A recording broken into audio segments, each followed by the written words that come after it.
सुमन, क्या हुआ? क्या हुआ सुमन? फिर वही सपना।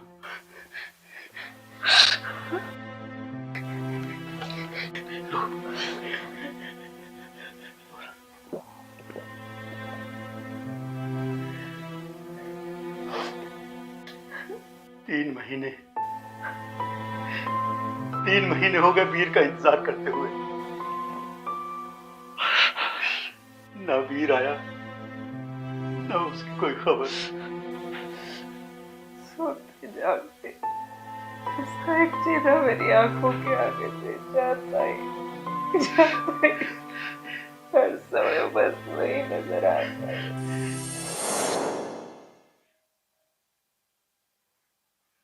क्या सोच रहे बेटा? कुछ नहीं माँ। अरे बोलना, क्या बात है? माँ, मैं फौज में भर्ती होना चाहता हूँ, देश की सेवा करना चाहता हूँ। क्या हुआ माँ, कुछ जवाब नहीं दिया तूने?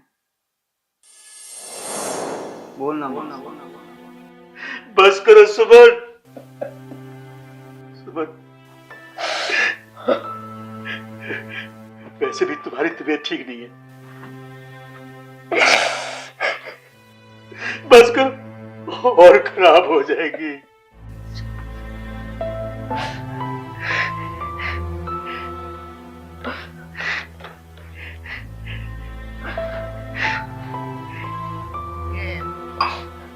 चलो सो जाओ, सो जाओ, सो जाओ।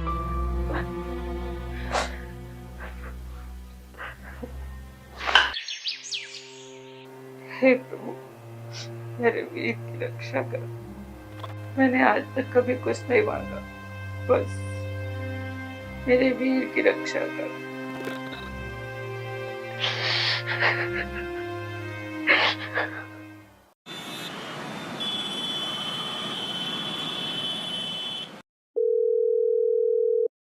हेलो। हेलो। जी, मेरे बेटे रवि की कोई खबर मिली? हेलो। हेलो। काट दिया। कमाल है, जिस जवान की बहादुरी की चर्चा उसके रेजिमेंट में हो, जिसका नाम वीरता पुरस्कार के लिए रिकमेंड किया गया हो, क्या क्या क्या वो उस जवान को भूल चुके हैं? फोन पर जवाब देना भी ठीक नहीं लगता उन्हें। कहाँ है मेरा बेटा? अरे कहाँ है मेरा रवि? कहाँ है मेरा बच्चा?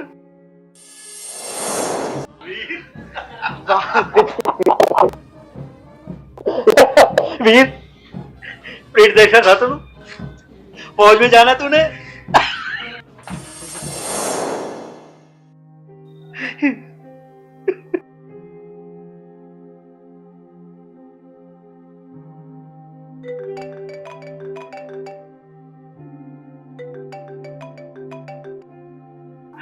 हेलो।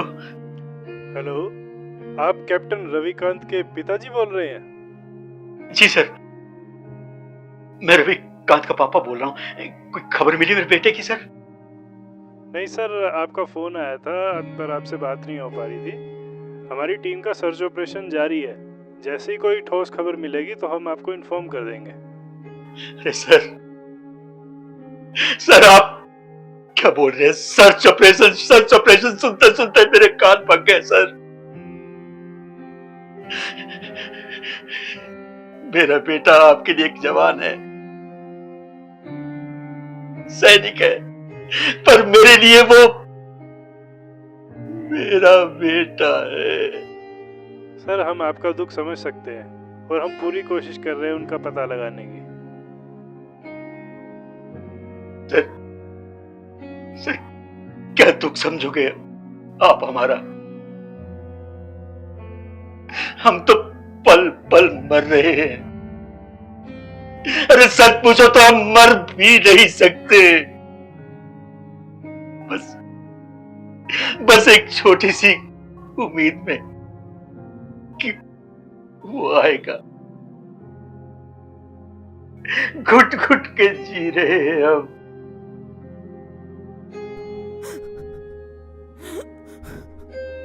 इन आंखों से रोज आंसू गिरते हैं इसी उम्मीद में आज तुम्हारे बच्चे का चेहरा मुझे दिख जाएगा। मेरा बच्चा कहाँ है? कहाँ है मेरा बच्चा? कहाँ है?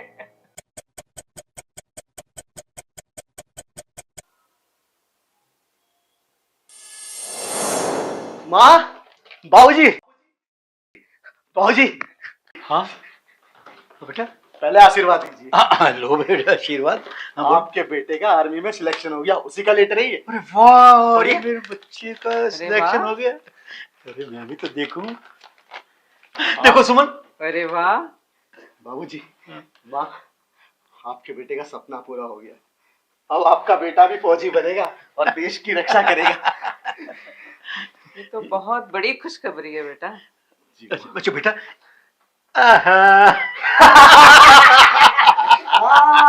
इसलिए तुझे पता है ना, तेरे बाबूजी की कमजोरी है बेटा। मैं अपने हाथों से खिलाऊंगा। मैं खिलाऊंगा बाबूजी। ये खाइए। माँ मैं खिलाऊंगा। पहले मैं खिलाऊंगा। मैं खिलाऊंगा। पहले मेरा सिलेक्शन है ना, पहले मैं खिलाऊंगा। माँ ऑलरेडी है मेरे पास। कब जाना है बेटा? बस माँ अगले हफ्ते ही मेरी बेसिक ट्रेनिंग शुरू है। तू खुश है ना बच्चे? लो बताओ, अभी तक आशीर्वाद तक नहीं दिया क्या? मेरा आशीर्वाद हमेशा तेरे साथ है बेटा। अरे सुमन, सुमन देखो हमारा बच्चा मिलिट्री में देश की सेवा करेगा। मेरा बच्चा देखना बाबूजी, ऐसा काम कर जाऊंगा कि आप लोग मुझे याद करोगे।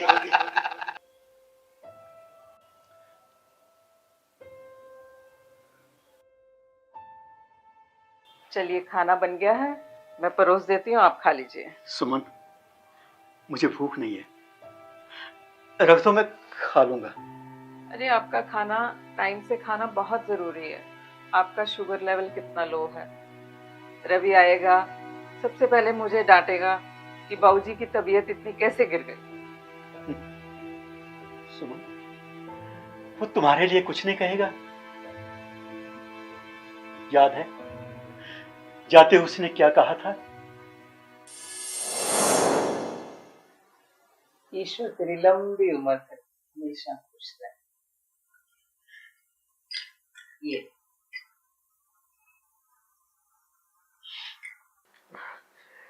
मम्मी, पापा, आप दोनों को मेरी कसम है, अपना ख्याल रखिएगा। जब मैं अगली बार आऊं तो आप लोग कैप्टन रविकांत के माँ बाप लगने चाहिए। पापा बिल्कुल हीरो की तरह और मम्मी बिल्कुल हीरोइन की तरह। शैतानी नहीं। चल बदमाश कहीं का। अपना ख्याल रखना बेटा। मैं अपना ध्यान रख लूंगा, लेकिन आप लोगों को अपना ध्यान रखना और समय से दवाई लेना है, ठीक है ना? ठीक है, मैं चलता हूँ। चलिए आप थोड़ा सा खा लीजिए रवि के लिए।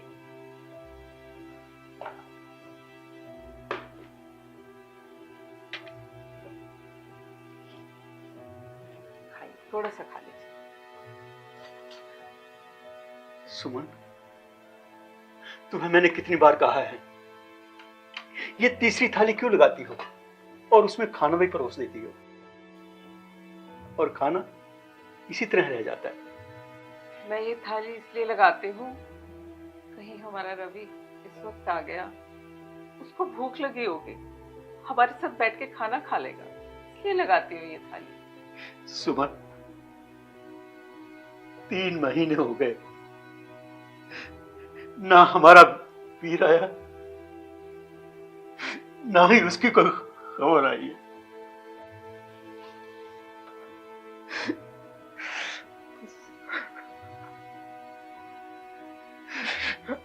बस करो सुमन।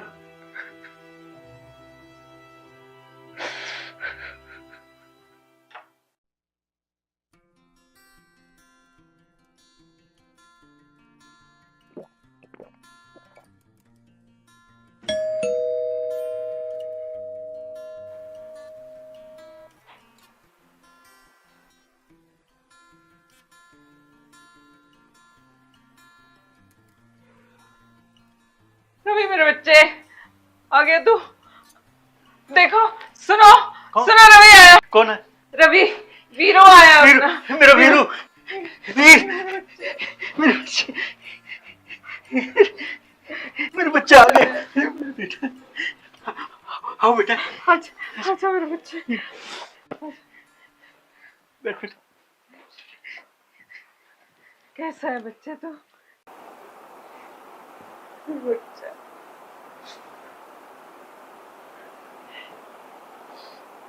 बाबूजी, माँ, आप लोग मुझे इतना गौर से क्यों देख रहे हैं? बेटा, अपनी बूढ़ी आंखों को यकीन दिलाने के लिए कि हमारा वीर हमारे सामने है। मैं कहती थी ना, हमारा वीर जरूर आएगा। देखिए देखिए, वीर आ गया। अरे मैं भी कितनी पागल, मैंने अपने बेटे को पानी तक नहीं पूछा। मैं भी बेटा पानी लेके आती तेरे को। बाबूजी, आप रो क्यों रहे हैं? नहीं बेटा, मैं रो कर रहा हूँ। ये तो खुशी के आंसू है ना। तो इतने दिनों बाद आया ना मेरे बच्चे, ये खुशी के आंसू, रो नहीं रहा है ना मेरा बच्चा। आपने दवाई टाइम पे लेना छोड़ दिया है हाँ बाबू। बेटा, मैं टाइम से दवाई ले लेता था बेटा। ले बेटा,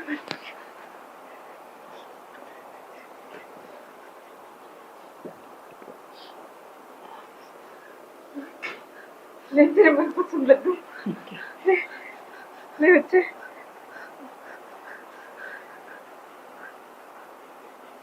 सुमन, अपने हाथ से खिलाओ ना, अपने हाथ से। ओ माँ, खाना। तेरे हाथ के लड्डू खाने के लिए मैं तरस गया था। ऐसा स्वाद बाबूजी पूरी दुनिया में नहीं है। और खाना तेरे हाथ में जादू है माँ, तेरे हाथ में जादू है। और खाना तेरे लिए। एक बात तो बता बेटा, 4 महीने होने को आए, तू था कहाँ? तेरी कोई खबर नहीं। तेरे हेडक्वार्टर में भी हमने बहुत फोन किया, कोई फोन नहीं, कोई खबर नहीं। था कहाँ तू आखिर? हमारी बूढ़ी आंखें तरस गई थी तेरी राह तक तक तक। अब तक टिकरी लगाकर देखते थे दरवाजे पर कि हमारा वीर आएगा, हमारा रवि आएगा। बाबूजी, माँ,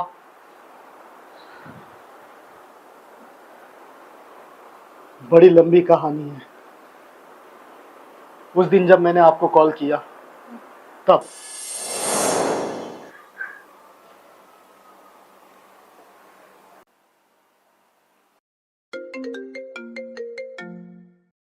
हेलो। हेलो माँ, पाए लागू। अरे रवि, कैसा है बेटा? मैं बिल्कुल ठीक हूँ माँ, आप लोग कैसे हैं? सब बढ़िया है। सुमन, वीर का फोन है, मुझे बात करना। अरे एक मिनट, मुझे बात तो करने दो। अरे सुमन मेरी, अच्छा ला ला ला, ये लो, स्पीकर ऑन कर। प्रणाम बाबूजी। खुश रहो बेटा, खुश रहो। बेटा तू कैसा है? मैं ठीक हूँ। और घर कब आ रहा है बच्चे? अरे यही बताने के लिए तो फोन किया बाबूजी, मेरी छुट्टी मंजूर हो गई है। अरे वाह, ये तो बड़ी अच्छी बात है। बहुत अच्छी बात। बेटा कब आ रहा है तू? बस अगले हफ्ते सोमवार शाम को यहाँ से चलूंगा। अच्छा, आप लोगों के लिए क्या लाना है?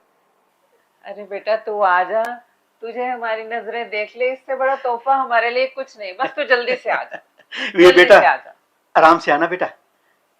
आप उसकी चिंता छोड़ दीजिए, मैं यहाँ से सोमवार की शाम को निकलूंगा और मंगलवार की शाम तक पहुंच जाऊंगा ठीक ठाक। अरे बेटा तेरे खाने में क्या बनाऊं, बता तो सही।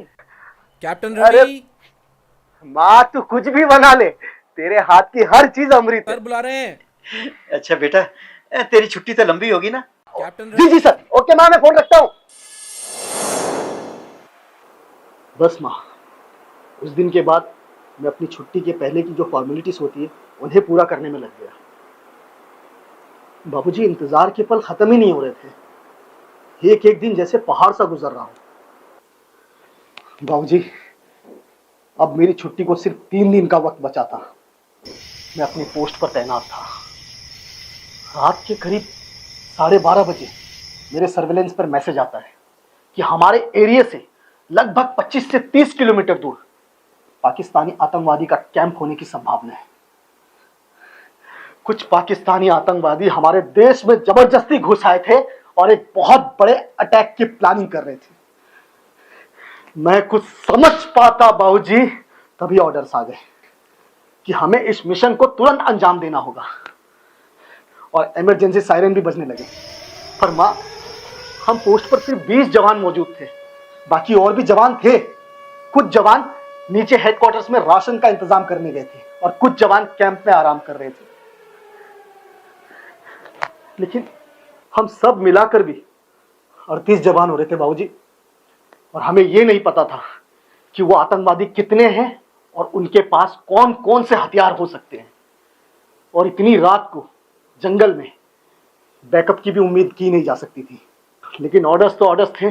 लेकिन मां, मैं खुश इस बात को लेकर था कि मैं अपने मां बाबूजी से मिलने से पहले मुझे भारत मां के लिए कुछ कर गुजरने का मौका मिला था। दिल में एक आग थी बाबूजी, एक जुनून था कि जल्द से जल्द इस मिशन को पूरा करके मैं छुट्टी पर चला जाऊंगा।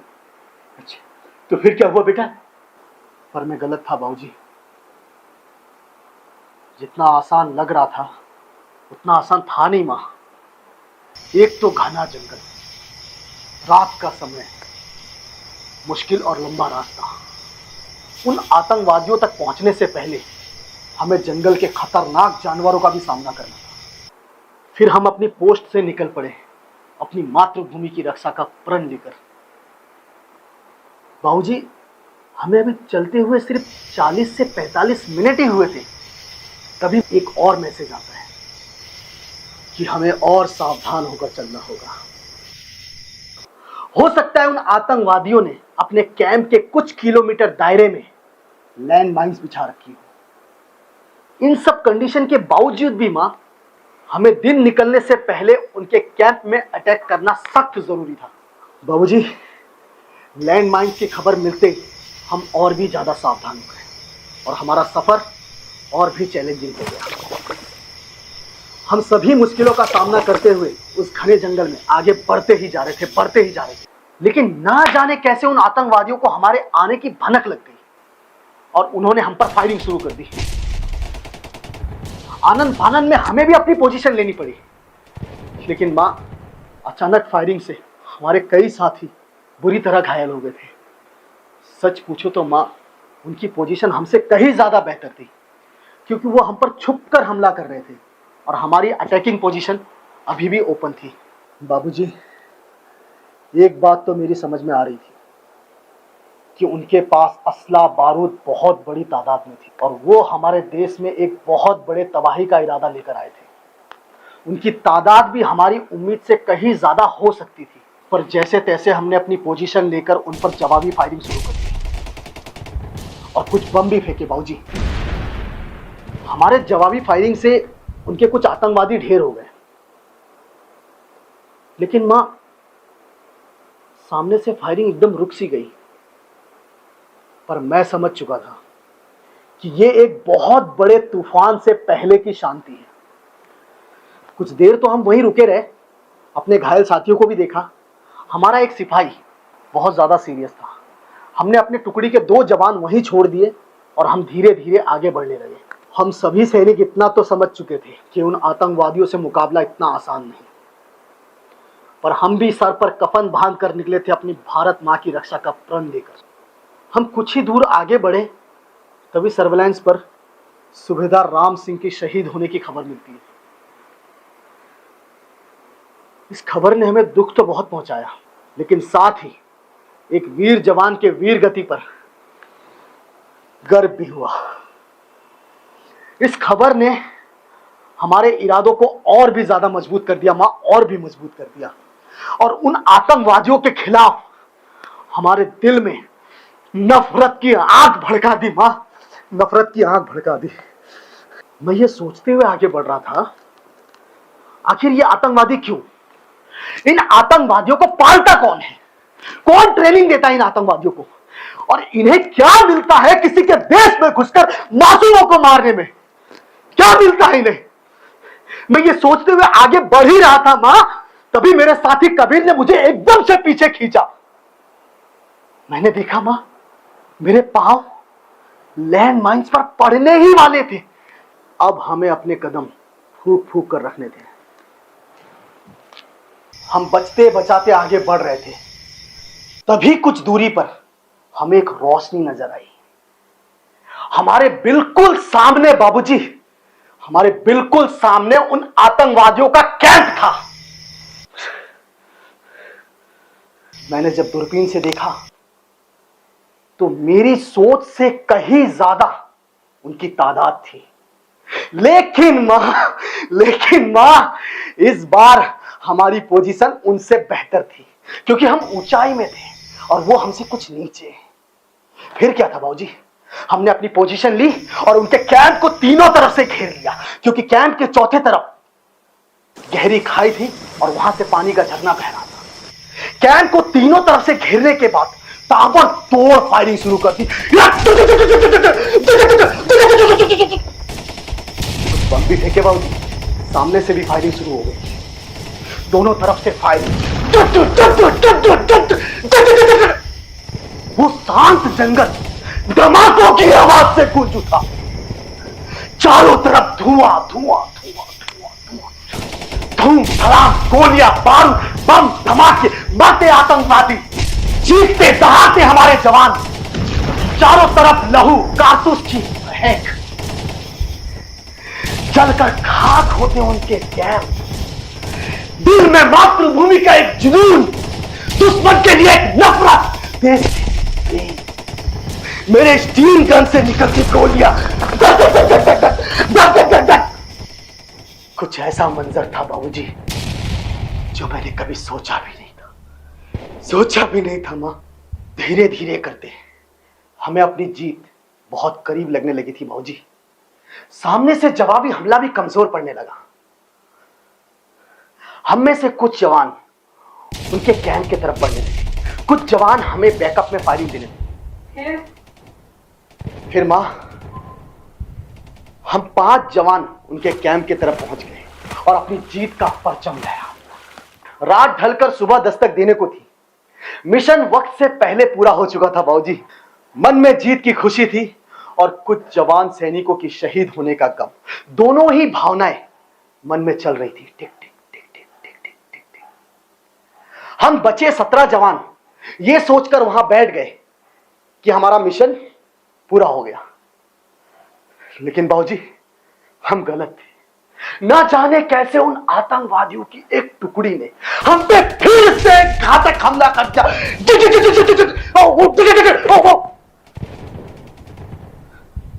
उनके अचानक हमले से हमारे कुछ जवान तो वहीं शहीद हो गए और बचे हम 8 जवानों ने अपनी पोजीशन लेकर फिर से फायरिंग शुरू कर दी। लेकिन मां, इस बार मेरी पोजीशन बहुत ज्यादा रिस्की थी, क्योंकि मैं उस गहरी खाई के बिल्कुल किनारे खड़ा था, जहां मेरे पैर भी ठीक से टिक नहीं पा रहे थे बाबूजी। पर इस देश की सरजमी को उन आतंकवादियों से बचाने की चाहत इतनी ज्यादा थी कि मैं जैसे तैसे लड़ता रहा, उन पर गोलियां दागता रहा और अपने दुश्मन को मार गिराता रहा। फिर क्या हुआ बेटा? फिर मां, एक गोली मेरे भी सीने में जा लगी। क्या? कहां? कहां लगी गोली तुझे? कहां लगी गोली तुझे? बता। बाबूजी, तब भी मैं डटा रहा और अपने अंतिम दुश्मन तक को मार गिराया। लेकिन बाबूजी, मेरे सीने से लहू इतना ज्यादा बह रहा था, मैंने थोड़ी उठने की कोशिश की, तभी मेरा बैलेंस बिगड़ा और मैं नीचे खाई से पानी में जा गिरा। चुप क्यों है? बता ना।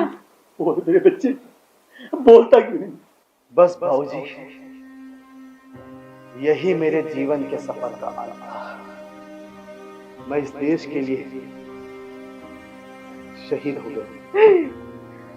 और बाबूजी, आपके बेटे ने भारत माँ से किया हुआ वादा पूरा कर दिया। पूरा कर दिया बाबूजी।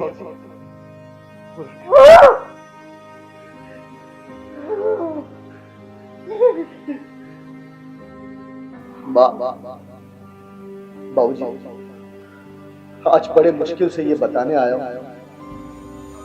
कि आपका बेटा अब इस दुनिया में नहीं है।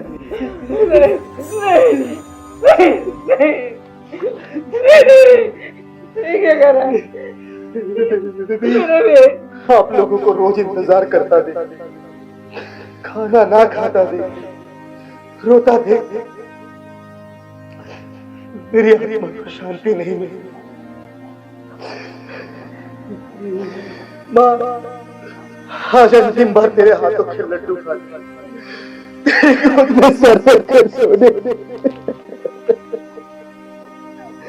और बाबूजी के हाथों का स्पर्श लेने और ये बताने आया हूं कि मेरा इंतजार मत करना, अब मैं इस दुनिया में नहीं हूं।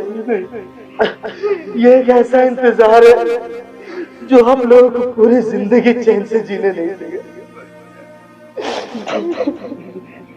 वीर,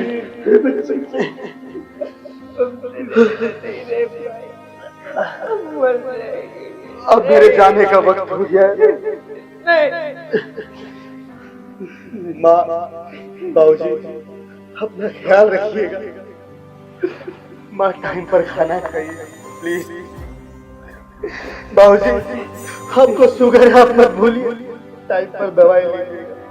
आपको आपको बेटे की कसम। माँ, बाबूजी का क्या है?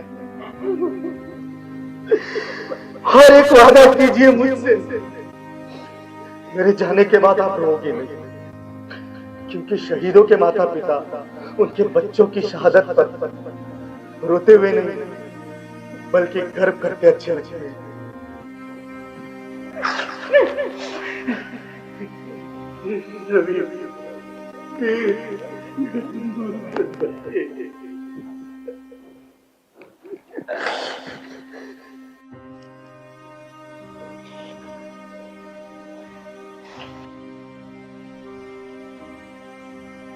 भारत माता की जय।